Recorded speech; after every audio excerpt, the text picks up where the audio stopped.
साली आधी घरवाली।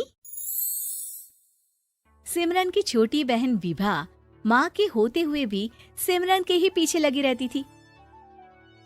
सिमरन, आ गई हो तो इसे खाना खिला दो। बोल रही है तुम जब तक नहीं खाओगी ये भी नहीं खाएगी।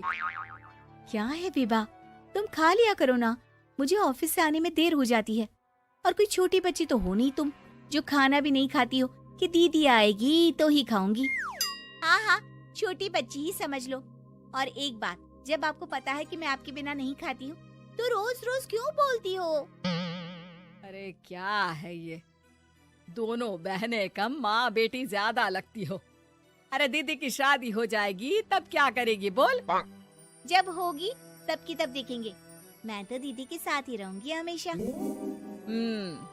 दोनों की शादी ऐसे घर में कर देंगे जहाँ दो भाई हो।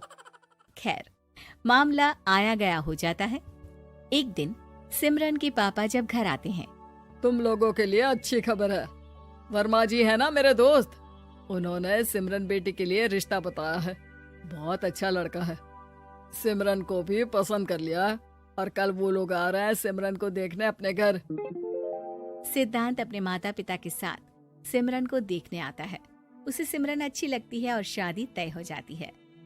सिद्धांत की माँ कहती है, अब तो हम लोग ले जाएंगे जल्द ही अपनी सिमरन को यहाँ से।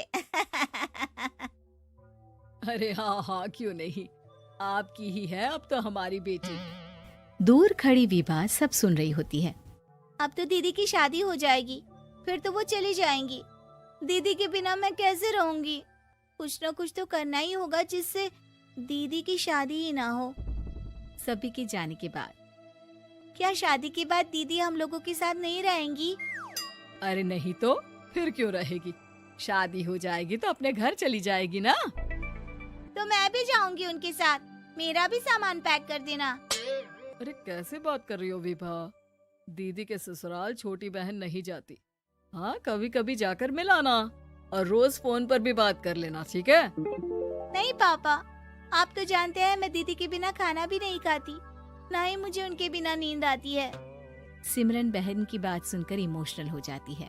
अगले दिन से विभा खाना खाना छोड़ देती है।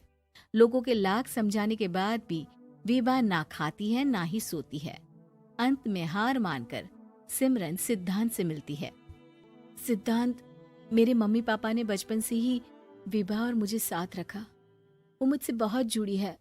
मुझे उसकी टेंशन रहेगी शादी के बाद, क्योंकि वो मेरे बिना नहीं रह सकती है। अरे ये तो छोटी सी बात है, वो हम लोगों के साथ हमारे घर में रह सकती है।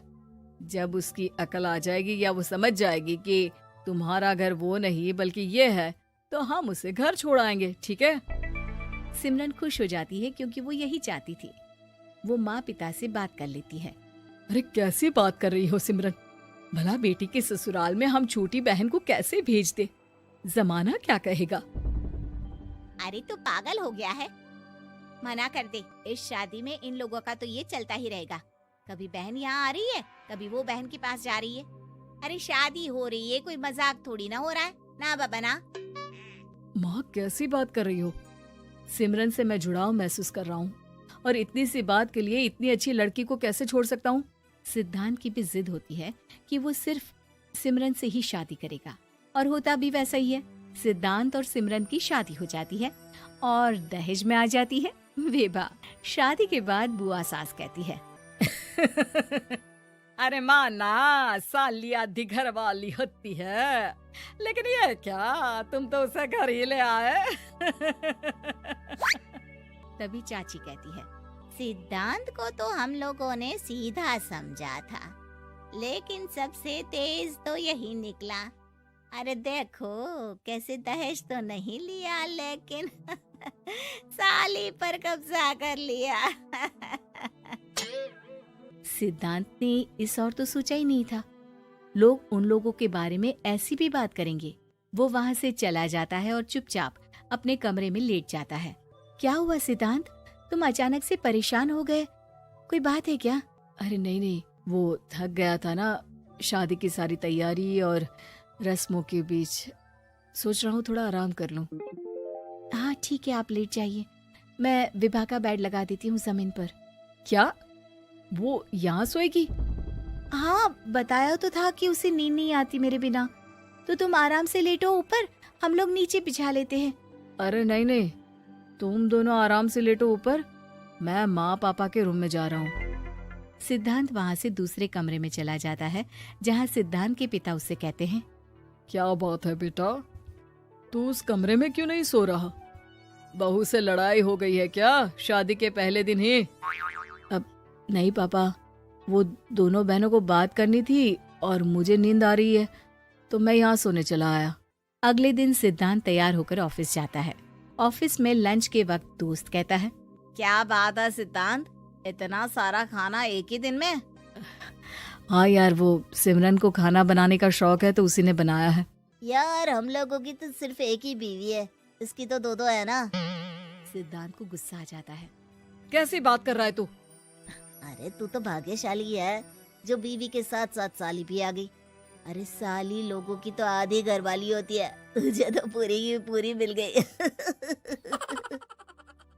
सिद्धांत का पारा अब 7वें आसमान में पहुंच जाता है।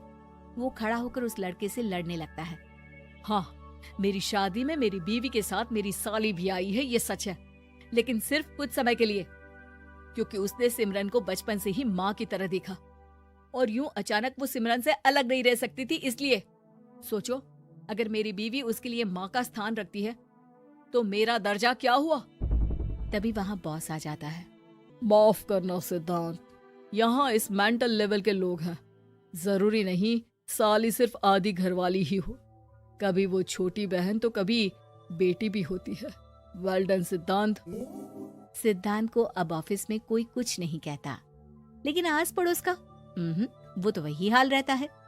सिद्धांत ऑफिस से घर की ओर आ रहा होता है कि रास्ते में उसे अपनी कॉलोनी का दोस्त मिल जाता है। क्या बात है, चेहरे की चमक बता रही है, शादी से बड़ा खुश है तू, क्यों? हाँ यार, अच्छी लड़की और अच्छा परिवार मिलना कहाँ होता है जल्दी आजकल। यार हमें भी दिला देना ऐसा परिवार जहाँ एक के साथ एक फ्री की स्कीम चल रही हो।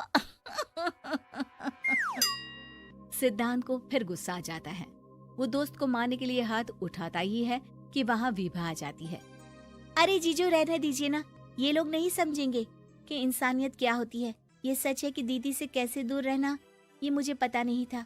आपने मुझे दीदी के पास रहने का मौका देकर ये समझने का मौका दिया कि लड़की का असली घर उसका ससुराल होता है। मैं समझ चुकी हूँ, मैं जा रही हूँ जीजू, लेकिन मैं खुश हूँ कि आपने मुझे अपनी छोटी बहन समझा। सभी उन लोगों को देखकर ताली बजाने लगते हैं। विभा अपने घर चली जाती है और सिद्धांत खुशी खुशी सिमरन के साथ रहने लगता है।